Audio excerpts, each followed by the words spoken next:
C Joseph Vijay எனும் நான்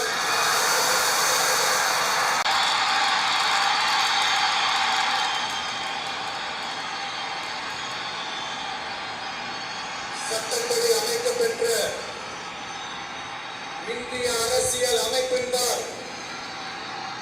உண்மையான நம்பிக்கையும் மாறா பற்றும் கொண்டிருப்பேன் என்றும் இந்திய நாட்டின் ஒப்பில்லாத முழு முதல் ஆட்சியையும் உரிமையையும் நிலை நிறுத்துவேன் என்றும் தமிழ்நாட்டு அரசின் முதலமைச்சராக உண்மையாகவும் உளச்சான்றின்படியும் என் கடமைகளை நிறைவேற்றுவேன் என்றும் அரசியல் அமைப்பிற்கும் சட்டத்திற்கும் இணங்க அச்சமும் ஒருதலை சார்பும் இன்றி விருப்பு வெறுப்பை விலக்கி பலத